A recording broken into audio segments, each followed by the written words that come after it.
प्यारे विद्यार्थियों, सुप्रभात।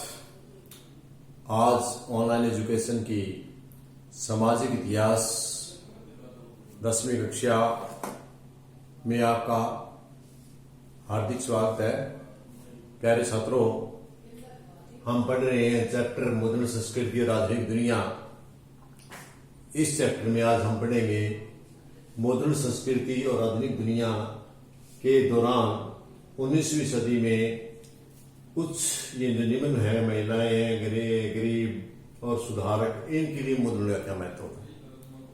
मुद्रण का मतलब हमने पहले भी आपको बताया था कि जो छपाई से है, लिखाई पढ़ाई छपाई से है, जो छपाई आई अक्षरों की, उससे महिलाओं पर क्या प्रभाव पड़ा, गरीबों पर क्या प्रभाव पड़ा और सुधारकों में क्या प्रभाव आया, इनको क्या फायदा हुआ, क्या महत्व है इनके लिए। यानी वो कहेंगे महिलाओं के लिए क्या महत्व है, गरीब के लिए क्या महत्व है, सुधारक के लिए क्या महत्व है, या अलग अलग से टिप्पणी भी पूछी जा सकती है और इकट्ठा ही पूछा जा सकता है।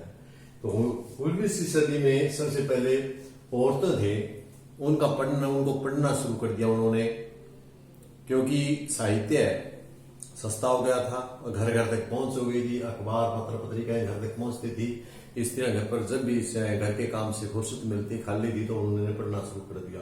इसके साथ जब वो पढ़ती थी तो उनको पढ़ाई का महत्व समझ में आया और पढ़ाई के महत्व को समझ के उन्होंने बच्चों को स्कूल में भेजना भी शुरू कर दिया, विशेष करके लड़कियों को स्कूल भेजना शुरू कर दिया। और साथ साथ में सरकार ने भी नारी शिक्षा के महत्व को समझते हुए 19वीं सदी में नए नए स्कूल खोलने शुरू कर दिए थे। नए नए जगह पर नए नए स्कूल खोलोगे और नए ताकि लड़कियों को ज्यादा से ज्यादा पढ़ने का मौका मिला और नारी शिक्षा को विशेष करके महत्व दिया गया।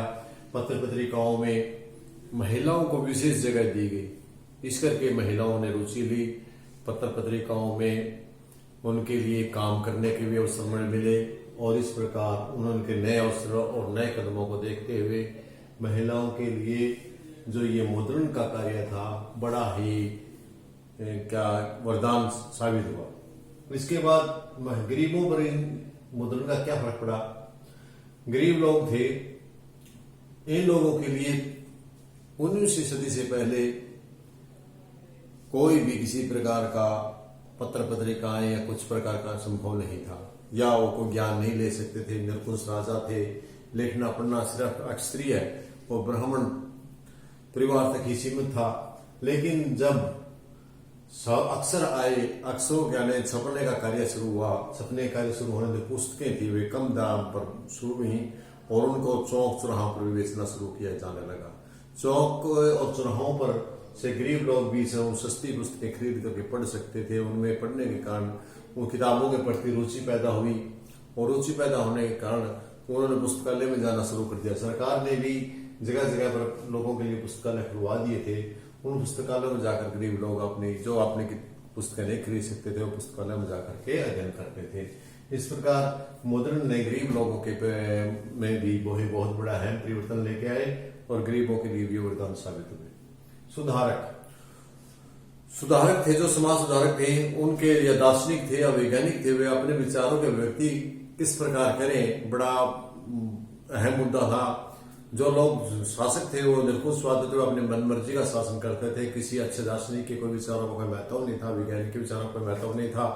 इसलिए दार्शनिक लोगों के लिए बड़ी वरदान साबित हुई। जब मुद्रण आया तो उनके बड़ी खुशी में उछल पड़े, क्योंकि उन्होंने पता था कि हम यदि समाज की जितनी भी बुराइयां हैं इनको ऊपर उभारे तो क्या तरीका हुआ है।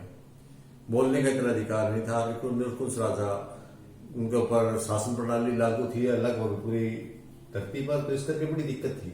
लेकिन जो मुद्रण आया तो मुद्रण के माध्यम से लोगों के अपने विचार दार्शनिकों ने लोगों तक पहुंचाने शुरू कर दिए।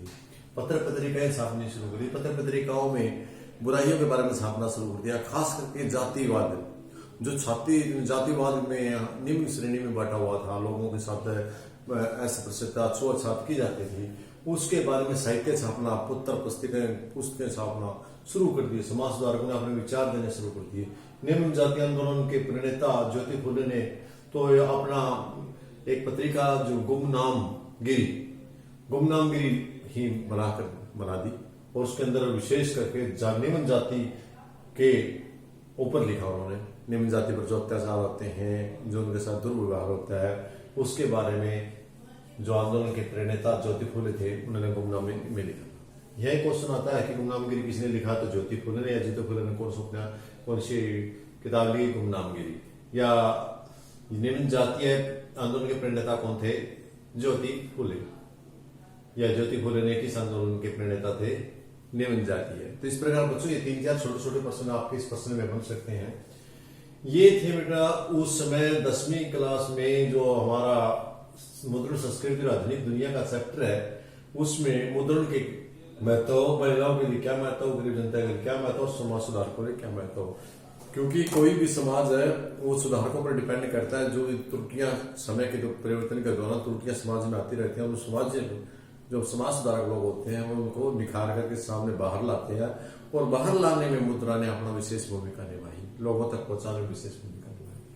तो इस प्रकार इसके लिए काफी महत्व था इन लोगों के लिए मुद्रण का, इन सब के लिए मुद्रण वो वरदान साबित हुई। इसके साथ साथ एक छोटा सा प्रश्न है आपका कि 18वीं सदी में कुछ लोगों को लगता था कि मुद्रण निरंकुशवाद का अंत है और कोई नए शासन का आभास होने लगा था।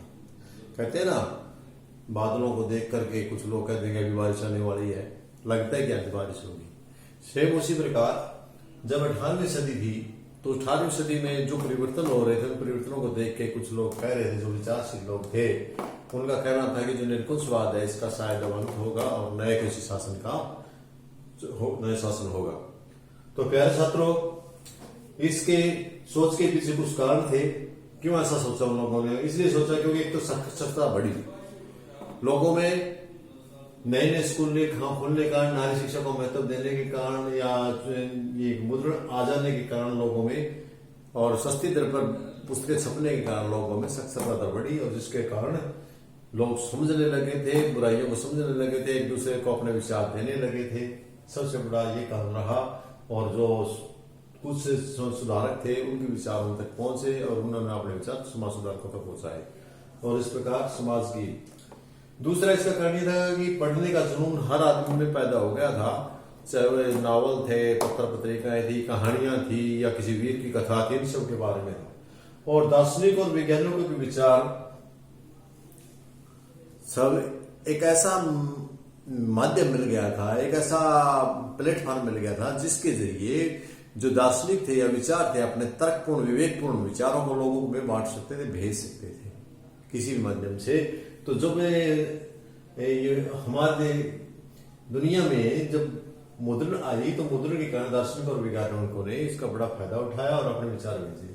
नंबर 4, साहित्य में विवेकपूर्ण तर्कपूर्ण विचार, क्योंकि साहित्य के जरिए ही मनुष्य अपने तर्कपूर्ण और विवेकपूर्ण विचारों का आदान प्रदान किया जा सकता था, एक दूसरे के पास भेज सकते थे। इस तरह से भी हमारे देश में या सारी दुनिया में ही देखें तो जो 18वीं सदी थी, उन लोगों को लगता था कि ये मुद्रण है, शायद ये निरंकुशवाद का अंत कर देगी और नया आने वाला जो राज्य होगा वो अच्छा राज्य होगा, लोगों की सोच के मुताबिक होगा, लोगों के लिए फायदेमंद होगा। तो ये 2 प्रश्न थे आज के, मेरे ख्याल में आसान से थे, कुछ ज्यादा नहीं थे। बेटा आपने रट्टा नहीं लगाना, इसको एक कहानी का रूप लेकर के आपने याद करना है, ताकि आपका स्थायी रूप से बना रहे। आज के लिए इतना काफी, कल फिर मिलते हैं आपको नए विषय के साथ, नए सब्जेक्ट और नए टॉपिक के साथ। तब तक के लिए धन्यवाद।